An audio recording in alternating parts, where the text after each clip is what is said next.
Yo, what's going on, guys? Koi here. Today, I'm going to be showcasing Darth Maul in general. So we're going to go from Darth Maul. I'm just going to showcase like how you use him, what he kind of does and stuff like that. I think my favorite map is probably Geonosis because it's like honestly a very nice sandy area. But of course, we're going to look at Darth Maul. How much does he cost? His kit, how do you use him correctly? What's kind of like the best way to use him? And honestly, I love to use him as a starter character. After this, we're going to go ahead and take a look at his evolved form, his damage increase, everything like that. Honestly, he is very impressive for a character that honestly is probably at the bottom of the leaderboard for, I would say, mythics, because there's some mythics that just do way crazier stuff than Darth Maul without evolution, like Obi-Wan Kenobi and Captain Rex and stuff like that. And it's just like, man, it's crazy to see those characters perform. Darth Maul, I hope when I get to see his final evolution, we get to see something absolutely incredible. So as you can see, using him as a starter allows him to use that lightsaber throw, which just does quite a bit of damage. He is level 21. I do plan on taking him to level 50, especially if his main evolution makes him even more crazy. He's a very cheap and sustainable unit where I don't even have to use R2-D2 to get where I want him. But if you use R2-D2, let's say in infinite mode, you could get all these guys. These guys are like your lifesavers too, because whenever he's so cheap that whenever it comes down to you having R2-D2 down and you need someone to save the back line, you could throw like Darth Maul back there and he'll just get to work and start chopping up, especially once you get him upgraded. So right here on this third upgrade, upgrade 3, is where we can see Blades of Darkness, where he gains an even larger boost, but he does lose a little bit of that nice SPA.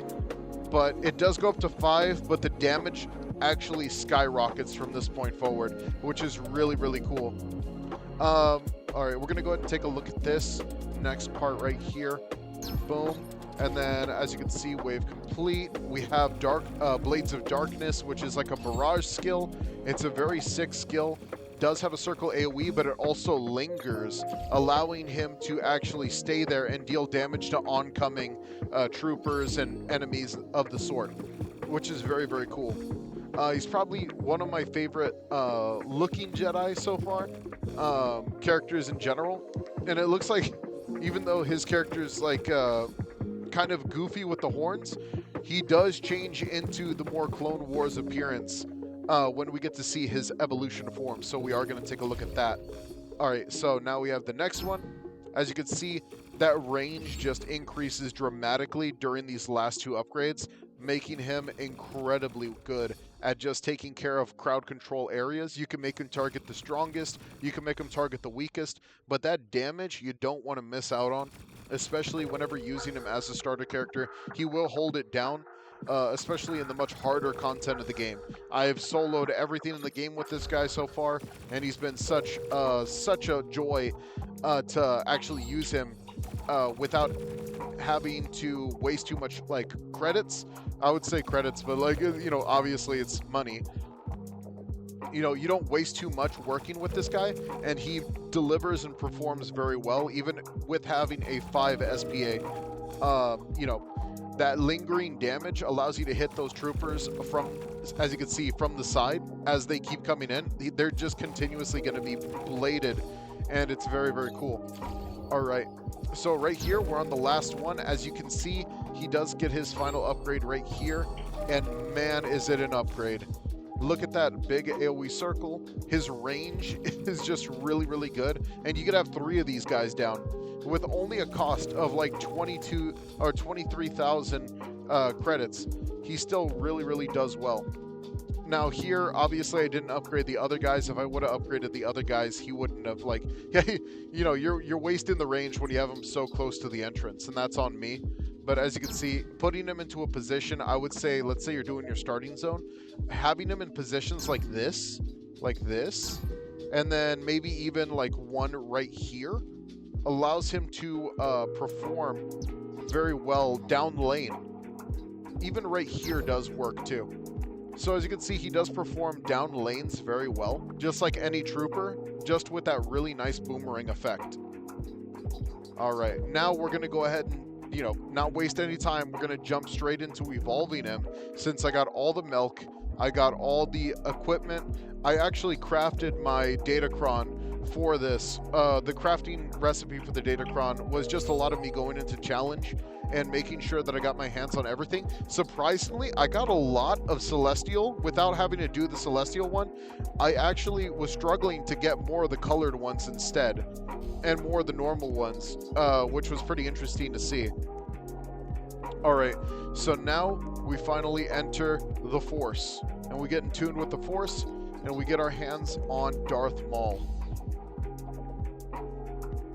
Darth Maul, the Rage, where he gains 30% attack and the ability Ship Crash. This will be my first time actually seeing it for the first time.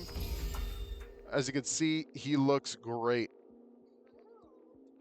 Man, he has that aura about him, doesn't he? Hang on, let me go ahead and unequip R2-D2 and unequip this character.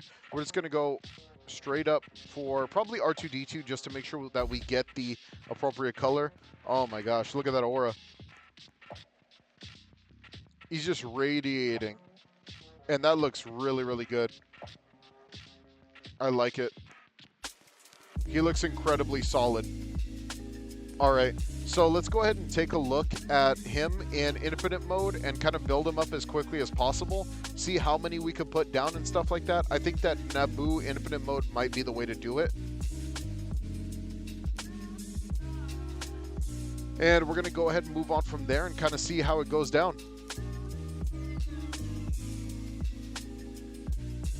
All right, oh, my bad, I forgot to quick start.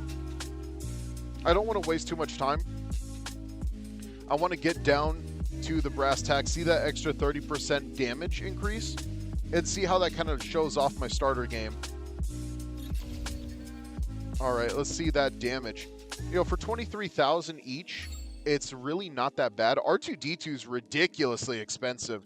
He's like almost 40,000 credits or even more in order to put down a fully built R2-D2. Oh, wait. Okay, there we go, there we go. It's just being a little funky, it's all right. We're gonna start here then. There's that one bug with the faster units. We'll deal with that in a moment. Honestly, I don't think we're gonna have to, but you know, I might as well just deal with that really quickly. It's a it's a bug that just kind of like popped up recently. Not too big of a deal, they're gonna patch it. But it's with faster units, the lightsaber throw just tends to miss, which is entirely a bug, but man, look at that detail. He looks a lot better. He's got muscles now. He's got like a cloak. Like some type of like underlying cloak. He looks like a much better unit, and that freaking lightsaber looks vibrant. It looks beautiful. All right, we're gonna go ahead and work on R2-D2 real quick. Now, let's see that damage. We're looking at 400 damage right now off rip. I don't know if that was different. Am I tripping? It doesn't seem like that big of a push, I guess. I'll have to look back at the video and just be like, oh no, that was a bug this entire time. Watch me. But honestly, let's see if they actually changed some of the things about him. Can we still put down 3? Yes, we can. We could put down 3 Darth Mauls. That is great. All right, that is a great thing to know. Okay, so since we could still put down 3 Darth Mauls, we're not losing anything. We're just gaining damage. Or supposedly gaining damage. I just want to see how drastic this gain is. Okay. Oh, yeah. On that second upgrade, we're already in the 900s. Oh, yeah. Wait, actually, we lost a little bit of damage, guys. I just realized that. We lost a little bit of damage. Well, okay, no. So it looks like the character changed. So Blades of Darkness was upgrade 3, wasn't it? So his kit actually changed a little bit here. I think that he's getting Blades of Darkness much earlier than he is with the original, which is rather interesting. Now we have Blades of Darkness on the 3rd upgrade. and then he loses some damage here? Okay. What's going on here? He loses a little bit of damage. He gains a little bit of damage. Then he gains the ability Ship Crash right here. Which I'm pretty curious. I actually want to see what Ship Crash looks like right now. I have not seen this yet. Alright, I'm going to slow down the gameplay just so we can go ahead and see the full-fledged Ship Crash ability. And I'm going to max it out. So it does look like it does max out at about 30. And then also just 2,000, almost 3,000 damage there.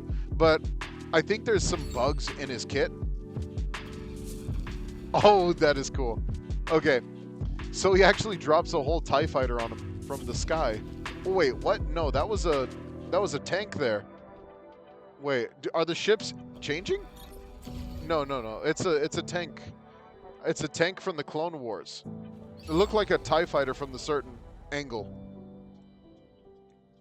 Oh, that is cool.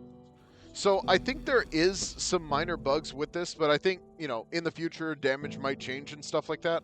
But the Ship Crash looks fun. It's just a one-stopping, just one... Now, this is going to suck if they ever add shields to the game. This would ruin the character. But, of course, like, freaking now, this is just... When you want damage, this is kind of what you want to go for. Just instant pop. And then if you get something even better on this, like some good traits, then better. Then really, really cool. But would I say the jump is incredible? No, I think that the damage numbers have to drastically change for you to look at this character and be like, okay, I need to farm this guy. Because as of this moment, the damage is super lackluster compared to Obi-Wan Kenobi, compared to, like, Captain Rex. And this is Darth Maul we're talking about. Like, you know, guy who literally tried to throw hands with Emperor Palpatine, of course lost. Tried to throw hands with Kenobi, of course lost. But, you know, he was still there throwing hands with everybody, trying to, like, you know, fulfill his life's goal of being a Jedi Hunter. And, you know, this is just kind of rough for him. So the end total, though, does get a little cheaper than his original, which is kind of interesting. As you can see, with the change of everything that the upgrade was, the cost... Oh, wait, no, his cost actually went up. My bad. It went up to 40,000. So 41,000 something. Oh, he's like on R2-D2's level, but R2-D2 is just slightly cheaper than that. But yeah, honestly, would I say this is like the greatest investment for the time? I wouldn't say that this character compares to Captain Rex. I think Captain Rex is ridiculous. Absolutely disgusting without evolution. And then even better with evolution. So yeah, you know, be worried with what you want to do in the game. You know what I mean? Maybe they'll change it. I'll keep you guys updated. So see you guys later. Take it easy and peace out.